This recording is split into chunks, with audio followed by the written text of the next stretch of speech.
Welcome and good morning. I'm a member of the Worship Committee of First Unitarian Church of Alton. At this time, we are facilitating these online services until we can safely gather again. My name is Peg Flack, and Dennis Fisher will be joining me as our guest speaker in this service for you on Sunday, September 20th, 2020. A special welcome to you if you're exploring our fellowship today. We're glad you're here and hope that you'll join us again in our faith community. We are Unitarian Universalists. And we begin our worship with a prelude. Get your hands ready and feel free to clap along.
We have a tradition in our fellowship of lighting a chalice as we begin our service, as we speak these words. We gather this hour as people of faith, with joys and sorrows, gifts and needs. We light this beacon of hope in celebration of the life we share together. Hi, everyone. Thank you for inviting me to talk to your church during these odd times where we meet remotely. During a particularly difficult phase of my life, I went to see a counselor, and I told her that I was going to cut to the chase. I told her I was terrified of dying alone. I waited for her to assure me that everything was going to be all right. Dennis, she said, that's probably going to happen. Now, to me, that was a shocking response from her. But rather than crushing me, it was liberating. The worst that I imagined could happen and probably would happen. And now I could arrange my life to accept and embrace that possibility. During the course of this, I learned that you can take the power of a threat away by acknowledging that threat. Her response was one of the best things that ever happened to me. I'm afraid I have to tell you today that things aren't good, and they might get worse before they get better. But there are some ways to mitigate that state of affairs, and all begin with accepting reality. Magical thinking only makes things worse. Accepting reality is the first step to overcoming any problem, this pandemic included. Once that's done, you can do some things that might make the experience bearable, even enlightening. On several occasions, Shelf Silverstein's book, The Giving Tree, has been read during our time for all ages. Here's an alternate ending entitled The Tree Who Set Healthy Boundaries, adapted by Topher Payne. Topher was very kind in granting us permission to share this with our service today. I am too busy to climb trees, said the boy. I want a house to keep me warm, he said. I want a wife and I want children, and so I need a house. Can you give me a house? And the tree said, Okay, hold up. This is already getting out of hand. Look, I was fine with giving you apples to help you get on your feet. They'll grow back next season anyway. But no, I'm not giving you a house. You know, I've seen boys like you pull this nonsense with other trees in the forest. First it's the apples, then branches, then the trunk, and before you know it, that mighty beautiful tree is just a sad little stump. Well, look here, boy. I love you like family, but I am not going down like that. And while we're on the subject, the tree said, grabbing him by the collar of his shirt, I recognize friendships evolve over time, and we may not see each other as often because you don't have time for your tree friends. But we used to be real tight, and now it feels like I only see you when you need something. How do you think that makes me feel? The boy took a long breath. He felt a sour rumble in his stomach because he realized he hadn't considered his friend's feelings. I bet it made you feel bad, said the boy.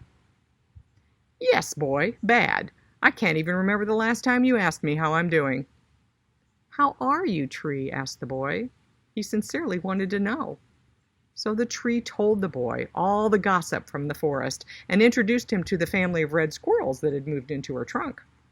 While she was glad for the company the squirrels provided, she was concerned about the long-term health effects of hosting a burrow.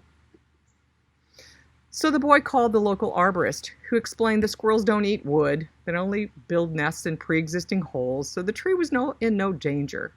The tree was so relieved, and so was the boy. He loved his friend and was concerned about her long-term health because she had taught him the importance of empathy.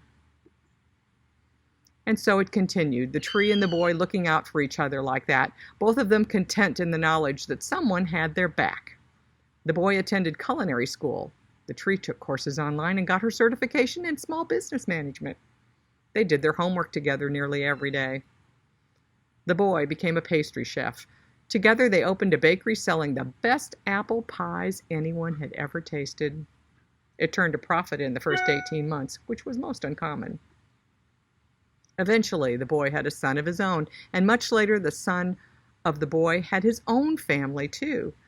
Because of their friendship, the boy was successful and fulfilled, and the tree grew wider and stronger and standing tall and beautiful in the forest for many, many, many years, plus a few years even more after that. And as each generation played in her strong old branches, the tree often thought back to the fateful day when the boy had asked her for a house. In truth, she would have gladly given him one of her branches to build one. She would have given him her trunk to build a boat. She loved him that much. But then she would not have had she would have had nothing left, not for herself, nor anyone else, and there never would have been a home for the red squirrels. They'd have been no hide and seek with the boys' grandchildren, no bakery with the best apple pies anyone ever tasted. Setting healthy boundaries is a very important part of giving. It assures you'll always have something left to give. And so the tree was happy. Everyone was. The end.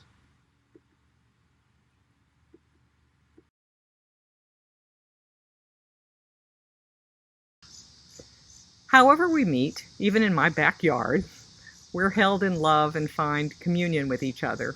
No walls confine us. May our faith be strengthened, and may our practice of loving kindness enrich all lives. And now I'm introducing a new segment that's going to be in part of our upcoming services. Unitarian Universalism is based on 7 principles that are all encompassing and global, yet dogma-free. They're listed in their entirety on our church website. Referencing those 7 principles several years ago, we invited members of our faith community to share with us their personal credo, their elevator speech. How do you respond when somebody says, well, what's a Unitarian? Or what do you believe? Today, we're happy to introduce this continuing segment by offering a peppy montage from the Orange Coast Unitarian Universalist Church of Costa Mesa, California, with their rendition of I Am the Very Model of a Modern Unitarian. Enjoy.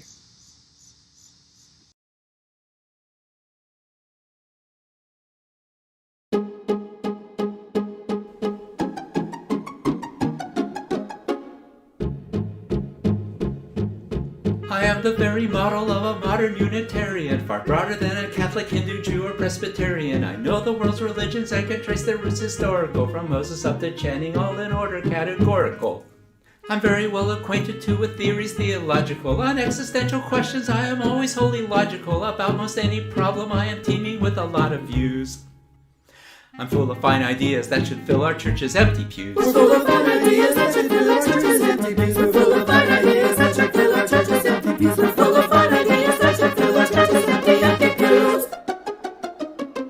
I quote from Freud and Jung and all the experts psychological. I'm anti-nuke, I don't pollute, I'm chastely ecological. In short, it matters spiritual, ethical, material. I am the very model of a modern Unitarian. In short, it matters spiritual, ethical, material. We are the very model of a modern Unitarian.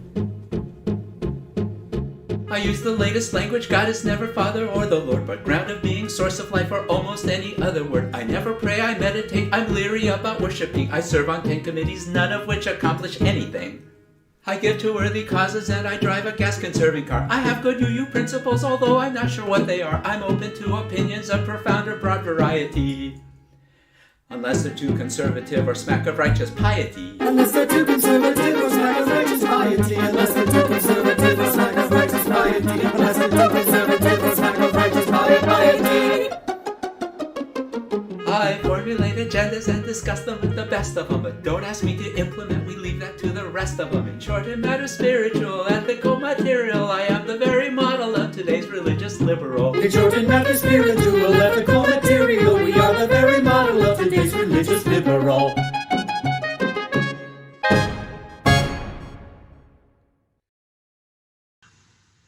It would be quite a feat right now to pass the collection plate, so we'll just place a little reminder here that contributions to the sustenance of this church are certainly welcome through mail or through the online Givelify app. That information is available on our website. Thank you.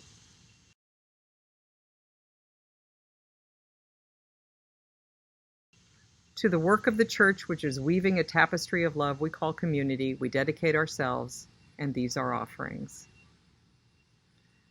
For things in our hearts that we hold in silence, we usually recognize them by taking a stone or stones from the bowls at church. We allow the stones to bring us into awareness of those things most important in our life through thought or meditation. We then place them in the cleansing waters of this community. If you have joys, sorrows, celebrations, or struggles you wish to recognize, you're invited to join us now in a ritual of joy and sorrow.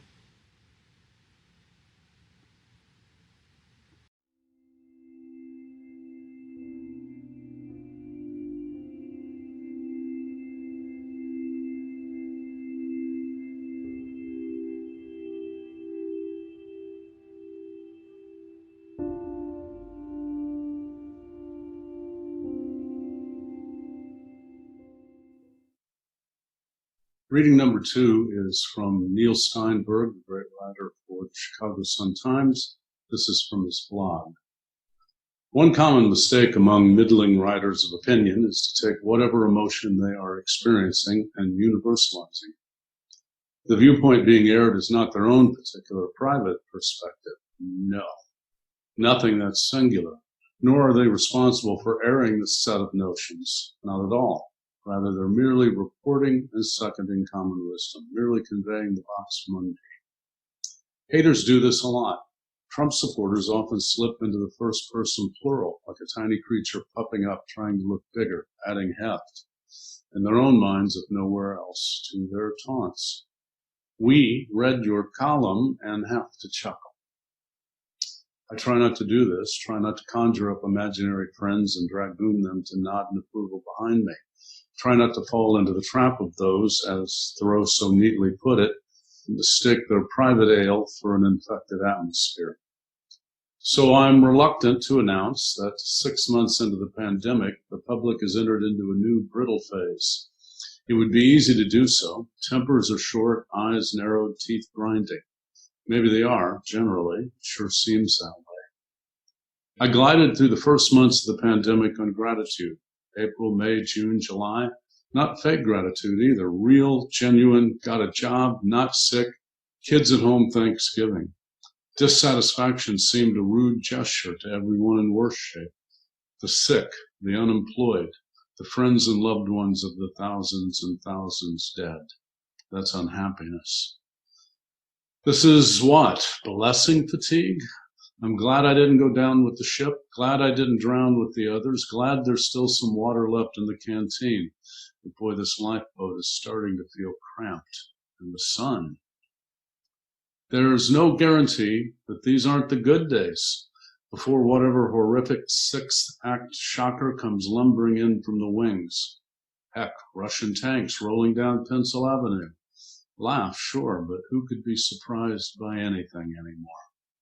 Still 2020. Will this never end? What to do about it? I tore out some drywall Saturday. Water damage from a leaky radiator. Needed to be done. I can't go on vacation, but I can do this. I can do this.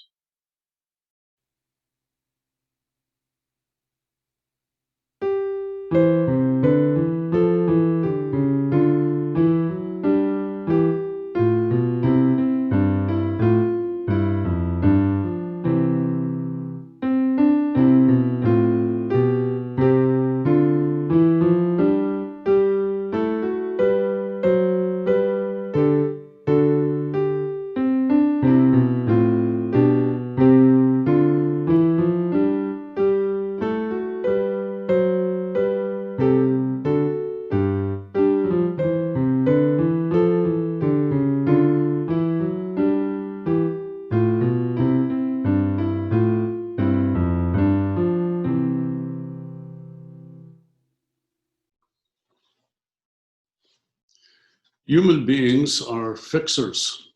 When faced with a problem, we engage the opposable thumbs, the abnormally large pelvis-damaging cerebrum, our penchant for adaptability, and our unique faculties for collaboration. And we get about the business of making problems go away. Need to build a pyramid? Can do. Need a wall visible from space? No problem. How about we connect every human being in the world wirelessly? And do you want to go to the moon? Done and done. But how to proceed when we need to protect ourselves and all of humanity from mortally dangerous, self-replicating chunks of invisible tiny proteins that have wreaked havoc on the entire world community? Well, the big brain and the thumbs aren't working their usual magic on this one. So we're faced with adapting in order to cope with rather than fix a problem. This is uncharted global territory, the territory of uncertainty, a territory requiring patience.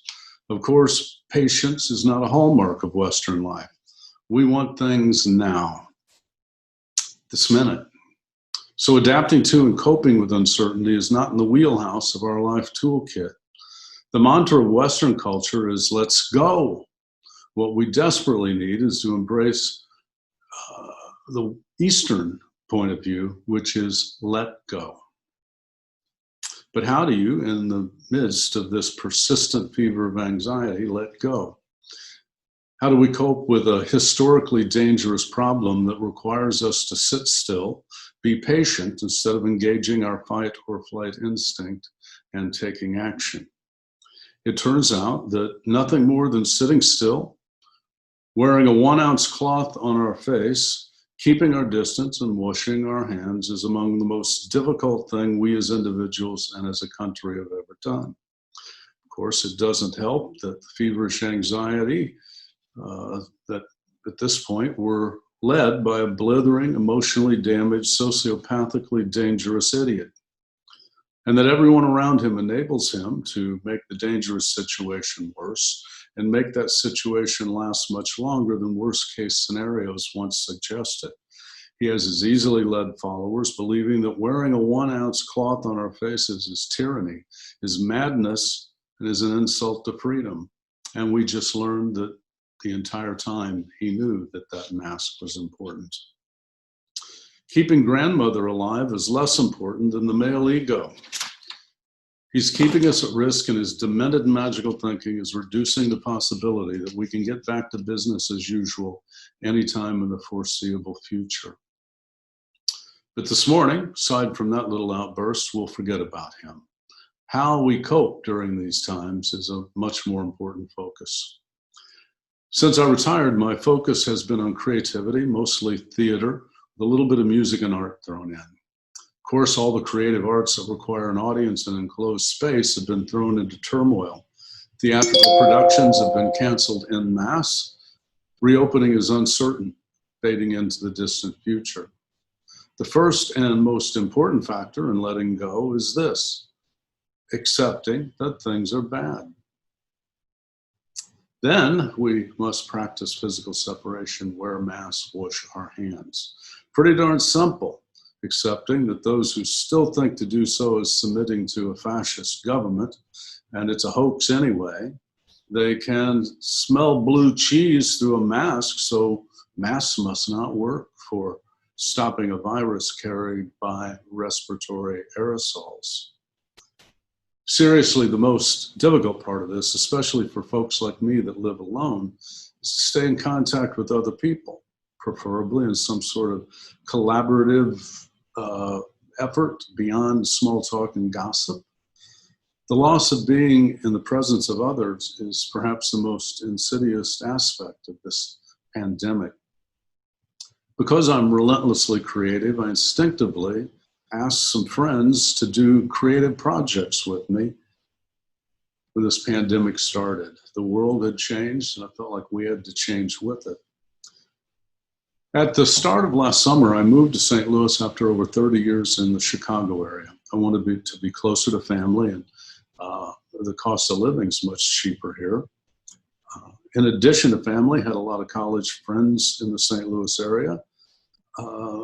I was a little concerned that there wouldn't be enough theater, enough cultural activity for me, because Chicago is one of the greatest theater cities in the world, and I didn't know how St. Louis measured up. Very quickly, I joined a playwrights group. I met some talented theater people, had a play of mine read by some great actors in St. Louis. I discovered the St. Louis Symphony, second oldest in the country, where you could get a great seat for $15 and there was free parking. There's free parking for all cultural institutions in the St. Louis area. After living in Chicagoland for over 30 years, free parking was like stumbling onto a fantasy world of unicorns and leprechauns. I discovered Horseshoe Lake, only like 9 or 10 miles from my house, where I could kayak sail, bike ride, and connect to hundreds of miles of other bike trails. 10-minute drive another direction was a minor league ballpark, a horse race track, which I had never been to, and I discovered I really loved it. And nearby also is Cahokia Mounds, a UNESCO World Heritage Site that was once the biggest city in the Americas. So I had great parks, neighborhoods, restaurants, art museums, historical sites, and plenty of theater.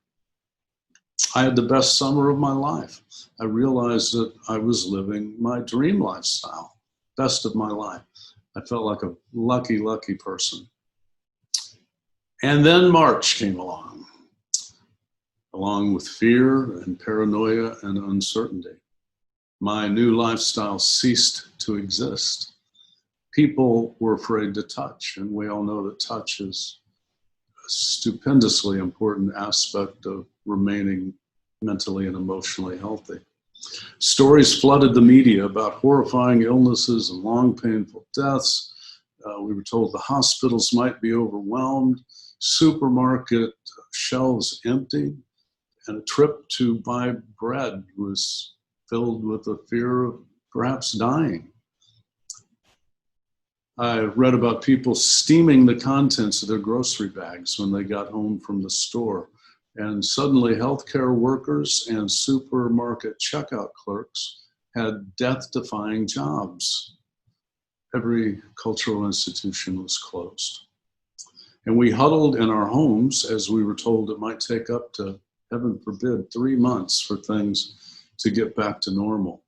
And people started losing their jobs, businesses went under. We were told not to get close to people.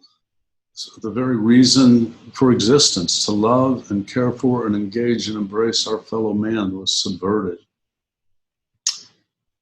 And then one early spring day, the sun came out, and for the first time in weeks, people in my neighborhood were walking with their children on my suburban street. Now, ours is now a culture where people spend times in basements and backyards, almost never walking the streets. And I suddenly saw people who lived near me who were never outside in front of their houses or in the street. People were walking with strollers and dogs. I felt like I had to participate. I hopped on my bike, rolled through the streets, watched my neighbors strolling, and it was just wonderful. It was kind of a born-again feeling. But then I realized very little talking going on. Everybody was in their own little group, eyes kind of straight ahead, maybe a nod as they walked down the street. And then, as I rode along, a truck came down the street. It was an Amazon truck, of course. I looked at the driver, and inside the van, he had on gloves and a mask. And it was a chilling thing to see. This was new. One of the most disconcerting things I'd seen in a long time. It was like from a science fiction movie. I turned a corner, and there on the curb next to a suburban lawn was a little boy and girl sitting at their lemonade stand. Glasses from the kitchen cabinets, lemonade they'd made in the kitchen, water from their faucet, no gloves, no masks. Now, I'd been told for several weeks how the virus was so dangerous that you could never touch anything touched by someone else. But if you did so, you had to wash your hands immediately. This lemonade stand, which a couple of months earlier would have made me swoon with the emotional memory of when my kids were doing the same thing, looked like the most sinister thing I'd ever seen.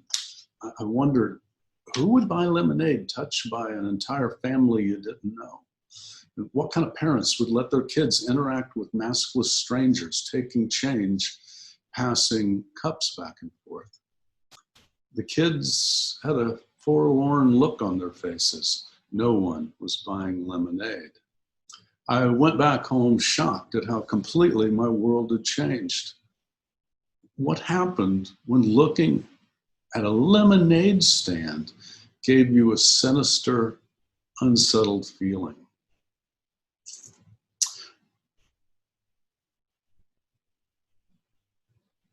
I called a friend, had to tell him about this, about how lemonade stands were suddenly sinister. We're both creative, and we decided by the end of the conversation that we would use creativity to cope with this sinister world we've been thrust into. Our effort started out with, there were 3 of us originally. We decided to each compose a short musical piece every day for 7 days using the pandemic as a creative starting point. There were a lot of minor key dirges in that week of music. Turned out, as much as we enjoyed it, a little more time consuming than we really wanted it to be. So we came up with another idea. We decided to take a photograph every day and tie that photograph to a quote. We started in March. It turns out that 3-month prediction was a little off, like a lot of predictions out of Washington. So 6 months later, we're still doing the daily photos and quotes. And so we literally, there's 5 of us doing it now. We literally have hundreds and hundreds of pictures and quotes. So I'm going to try to make this this mighty thing show you the, there we go, show you a slideshow of some of the quotes. So let's see here. We call it the Pandemic Project. So remember, every day we take a picture, we find a quote to go with it. And that is not what I intend. There we go. You never know how strong you are until being strong is your only choice. That's Bob Marley. That is a student at a local university. Nearby, there is an old French settlement in Cahokia, Illinois. I'm a Unitarian. I had to throw in a liberal comment on colonialism. Of all things, this is a quote by Frank Sinatra regarding his skepticism about religion. That's an old abandoned church in St. Louis. I'm a big Emily Dickinson fan. I had to put one of her poems in. Obviously, it was recently Labor Day. There's a labor museum in Belleville, Illinois.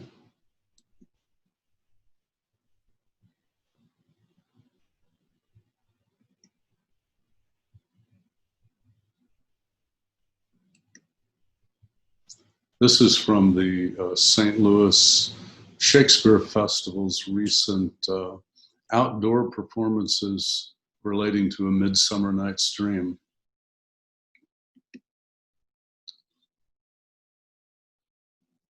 And this is at the Chain of Rocks, now bike path over the river. Beautiful quote from Mary Angelou. I learned that people forget what you said, people forget what you did, but people will never forget what you made them feel. Lady on the right's an incredible artist.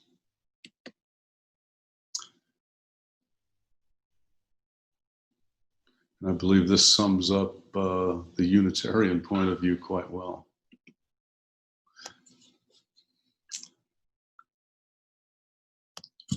So you can see that some of the daily photos are inspirational, some are social commentary, all have interesting pictures. Other important components of the project, along with creativity, is the human interaction, giving others feedback, and the daily ritual of looking for interesting shots, choosing a shot, finding a quote, sending it all out to each other. I generally put mine together each evening, providing a positive experience to cap each day during this time of decidedly unpositive experiences every day. The Pandemic Project, the Pandemic Photo Project, isn't the only creative project I'm using to get through this maddening time. I'm part of a playwrights group in St. Louis. We used to have meetings twice a month to read each other's play, but we've shifted to doing them online with Zoom, as so many other people have around the country. Because of the nature of Zoom, I'm also able to see my Chicago playwright friends' plays and even participate in some of them, which in the absence of a pandemic, I definitely wouldn't have been doing.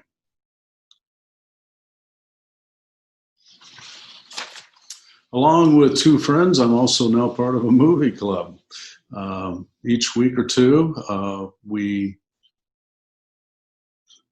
make choose a movie and watch it, and then we get together and have a dessert and discuss them, obviously socially separated on a patio of one of our houses. We call it the Pandemic Movie Club. There's a pattern here, isn't there? Now this is unfortunately rare and really wonderful and stimulating chance to be around a handful of actual living, breathing human beings. And I've learned that during this time, the themes of movies seem so much more profound and meaningful than they used to. One of the movies we watched has taken refuge in my head. I can't stop thinking about it. It's a work of remarkable visual artistry, and it's commentary on the existential nature of life. It's called Wings of Desire by Wim Wenders, German fellow. I won't tell you much about it if you haven't seen it, and I hope you'll see it. It's just the most beautiful, creative, artistic, thoughtful movie. I can tell you that I and my movie club friends related to the main character in a profound way. This character wants desperately to share the human experience with others, which made it the perfect work of art for this moment in history. Of course, I'm writing a bit of music, doing a bit of art. I ride my bike, I sail my kayak, I bend my friends' ears on the phone. You have to stay busy with what's going on. But I surely miss theater and museums and live music and restaurants and bars and festivals and the horse track and baseball stadiums and dinner parties and pool parties and interacting with strangers. I'm the kind of guy, because I grew up in a small town, that I will shoot the bull with anybody. And I love starting a conversation with strangers. Nowadays we have a mask on and everybody's a little standoffish, and it's a rare experience to shoot the bull and make a stranger laugh. Hopefully that'll come back before too much longer. And of course, one of the great burdens of this whole experience is being triggered on a daily basis by inconsiderate fools who don't wear masks in public. And of course, I hate being triggered on a daily basis by a lunatic in Washington that just makes everything worse every day of his life. And I apologize for that little moment of negativity, but that's life now. You work so hard to find peace of mind. You move mountains to have some sort of normalcy, some sort of serenity.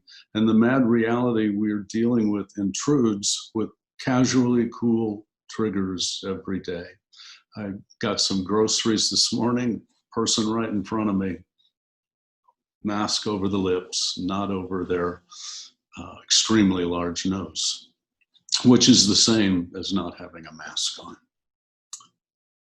Long ago, I made a promise to myself that I'd never punish myself because someone else is an ass. I know a lot of people who do punish themselves because other people are mean. Not a good way to live. As the Buddha said, he who spits at the heavens soils no one but himself. Don't spit at the heavens. But what are we going to do? Give up? Curl up in the fetal position and weep? No, we are not.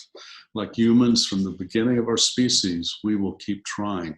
Some people will suffer, some people will die. It's the way of life. It's just heightened these days. But the majority of us will survive and thrive. That's our history, a result of embracing attributes that have made the human race, for better or worse, the most successful species in the history of the earth. My counsel to you, if you haven't already done so, is to find a creative project to unleash your creative powers in order to cope with this pandemic. Don't punish yourself because of its terrible nature. Celebrate yourself. Take a picture. Stop thinking about it by being creative. Take that picture, add a quote, send it to friends. Join with others to bring beauty and good into the world. Remember a quote from Bob Marley: you never know how strong you are until being strong is your only choice. It's our only choice. One foot in front of the other. Go forth and create.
For closing words, I have a quote from the Buddha.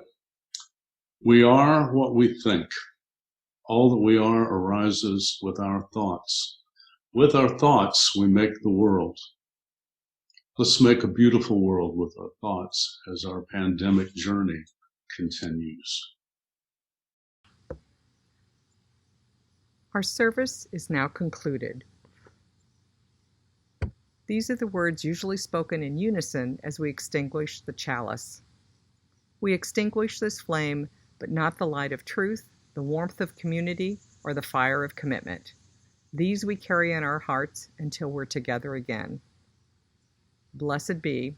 I hope you'll join us next week.